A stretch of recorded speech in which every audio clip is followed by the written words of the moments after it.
Bloomberg Audio Studios. Podcasts, radio, news. The world's climate is changing, and the impacts are being felt worldwide. Record-setting temperatures topping 104 degrees, fueling raging fires across London. A record amount of rain fell on Manila on Saturday. The partly submerged city of Zhangjiao. Its subway system now an underground river. This is a fire that erupted during the morning rush hour along the busiest interstate there in the city. The New York City subway system shut down overnight. But while severe weather events in wealthier nations around the world gets the majority of headlines, there are parts of the African continent where the effects can be worse than even their neighbors without getting global attention. Around informal settlements, there is no electricity there. Sanitation, it's not that good. There are times there's no water. About 10% of the population, which is oftentimes white, owning the range of 80% of the country's wealth. On this episode of the Next Africa podcast, we'll look at the environmental inequality in South Africa and what's being done to help communities facing up to the reality of climate change.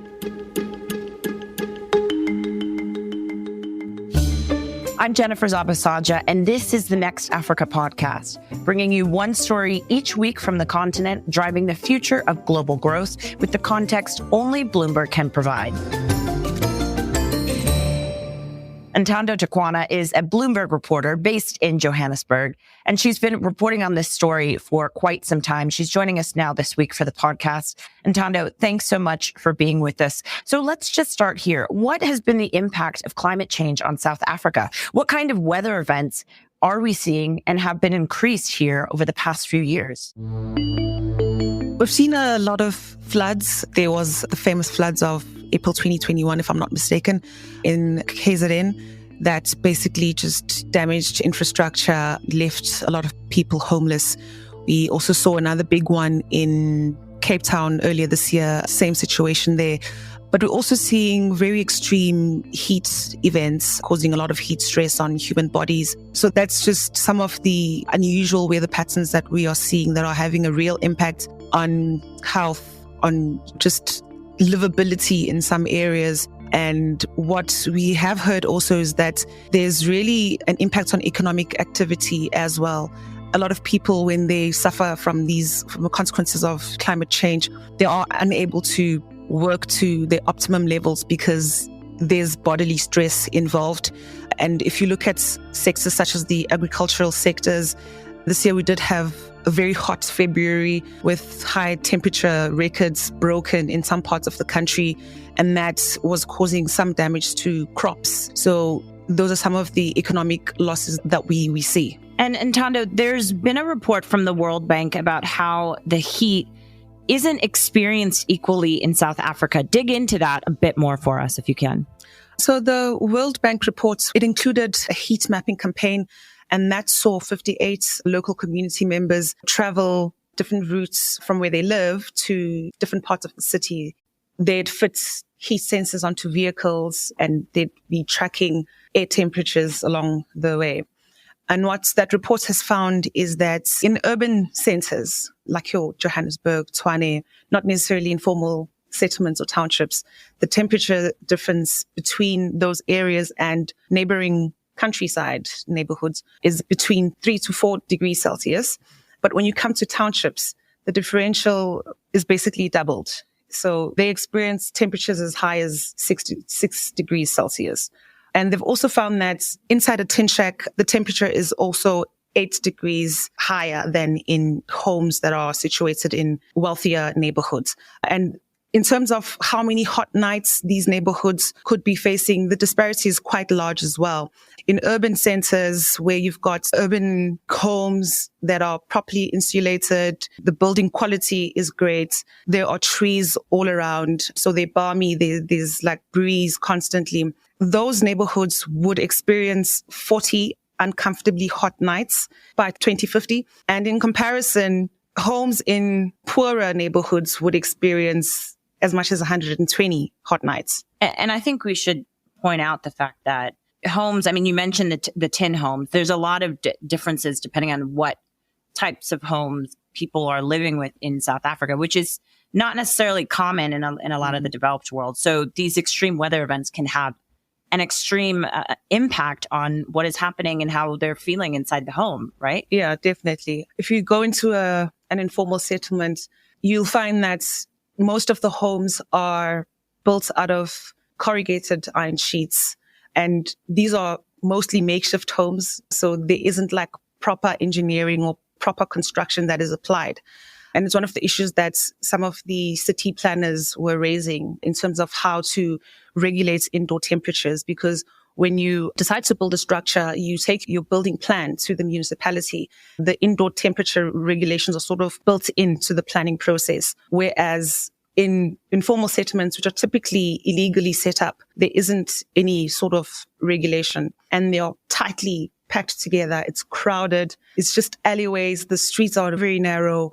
And the spacing issue means that they can't actually plant a lot of trees, which is a big issue because it's very expensive sometimes to actually try and build in your own mitigation risks in your home or your neighborhood. If you plant trees, I mean, that's an inexpensive way of how to deal with these issues. But in informal settlements, those are poor communities that can't afford air conditioners and other cooling equipment. And for this reporting, Ntando, you went inside a lot of these townships. I mean, you went to go visit them and talk to people. What did they tell you about this? I'm sure for many of them, this is just what they've always experienced. But I wonder how they've seen changes happen, how, these extreme events are affecting them on a day-to-day basis. We actually visited a lady called Ntando Thukwana. She lives in an informal settlement just in Tshwane, which is north of Johannesburg. Her home is a 2-roomed wall structure, but the roof is a corrugated iron sheet. It's very tiny. It's very tiny. If I had to estimate, probably like the room we were in, which is her kitchen, was probably like 10 feet at most. And what she said to me was that it's just frustrating to be in such a small space. She doesn't have many options for cooling. And at night, it gets exacerbated. I remember she said it actually does have an emotional toll on her. She lives with 3 kids in that small structure. And she was saying, I just find myself screaming at these kids because it's just so hot. I'm frustrated. It's like stressing me. And I think what also compounds this issue in those particular areas is the lack of basic services, unsustainable electricity supply, unsustainable water supply. I mean, in situations like that, you need water to alleviate some of the stresses that come with the heat that is just engulfing you, basically. The problem is also that there's like a rapid urbanization that's happening. So more and more people are coming into these informal settlements, and they actually end up cutting the trees down to make space for more shacks, basically. Wow. Stick with us, Ntando. When we come back, we'll talk about what, if anything, is being done to help people like Ntando you were just describing there. So we'll be right back.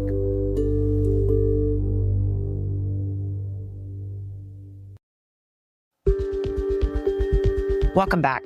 Today on the podcast, we're talking about the impact of climate change on disadvantaged communities in South Africa. Our reporter, Ntando Thukwana, is still with us.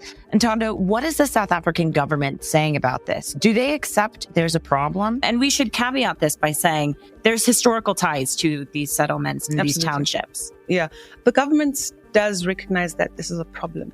In fact, part of the reasoning or the rationale behind this study was to come up with strategies that could be given to municipalities to adopt in their own plans for how they could proof cities and townships and informal settlements against the risks of climate change. This particular study, they worked with the National Treasury, which through fiscal transfers is helping municipalities do this. In fact, there's work that the Human Settlements Department is doing. That's the department responsible for housing and building homes for people. There's a specific informal settlement upgrading grant that's aimed at upgrading informal settlements of South Africa so that people have housing, proper housing. So basically they take them out of these informal structures and build homes for them. And the National Treasury is actually advocating for them to think about climate risk strategies or climate resilience strategies so that they can actually apply them in building these houses. So there is work that is being done, and there are also heat action plans that cities are, expected to adopt. In fact, one was approved in the city of Cape Town, and they are doing work such as coming up with alert systems for when they expect there to be like an extreme heat wave, and basically educating dwellers of these places for how to deal with the risks of climate change. And they're also encouraging them to go on these huge planting drives so that they can increase the vegetation around them. And when it comes to the infrastructure, do we know exactly what it is that needs to be implemented into these townships? There are some ideas that have been thrown around. One obvious one is painting the roofs of these structures with white paints so as to increase the amount of heat that can be trapped. In terms of the infrastructure, that is some of what is being suggested. More ventilation as well as some of it. And what's the likelihood that we'll actually see some change? Because, this is a pretty large issue that needs to be handled and tackled. It's very difficult because even if you think about, like you mentioned earlier, that this is a legacy issue. South Africa has been trying to sort out, its housing crisis for 30 years, and they have not been able to break this inequality when it comes to its spatial divide that sees Black people basically left to the margins of the city, which is where people feel the most adverse effects of climate change. I'd be less hopeful that this can be done very quickly, because of the fact that historically, even just the housing crisis has been very difficult to sort out. But at the same time, I think one can be encouraged that they are actually thinking about how the impacts of climate change affect people, and that they are making a more concerted effort to make sure that there's budgeting for it, and to make sure that municipalities are following some of these strategies that they are suggesting. And we hear from a number of climate strategists saying that, of course, this extreme weather is going to continue if the right mitigation measures aren't put in place. What's the outlook then for these communities? And I wonder, when you speak to them, how do they feel about the issue now, and maybe where it's headed towards if something's not done? To be honest, while it is a worry, they worry more about the lack of basic services. I feel like for them, that is a far reach. The first thing that they want to see is running water. In the community that I went to specifically, when you walk into the streets, you literally see open sewer trickling down the streets. And the stench is quite strong. And what Ntando kept on saying, or keeps on emphasizing, was the fact that it just stinks, and it's worse when it becomes hotter and hotter. And sorting that issue out first would be the prize for them. So yeah, I think they're still a bit far from actually thinking about how does weather affect me. In fact, some of them are actually oblivious to how the impacts of climate change affect them. Yeah, they're just trying to get through the here and now before thinking about the future. Ntando, fantastic reporting. Thank you so much for joining us, and a really fascinating read that everybody should check out. Ntando, thanks. Sure, thank you, Jen. Ntando, thanks so much for joining us and for your reporting on this story. And you can read Ntando's story on Bloomberg News. We'll put a link into our show notes. Some other stories we're watching in the region this week.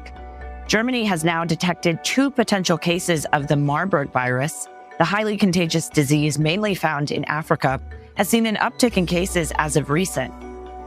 According to the WHO, the virus has a fatality rate of as much as 88%.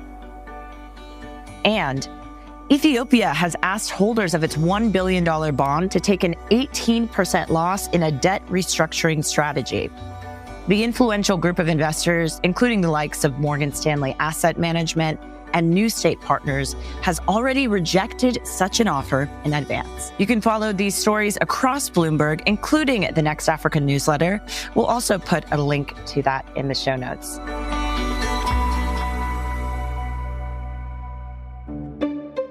This program was produced by Adrian Bradley.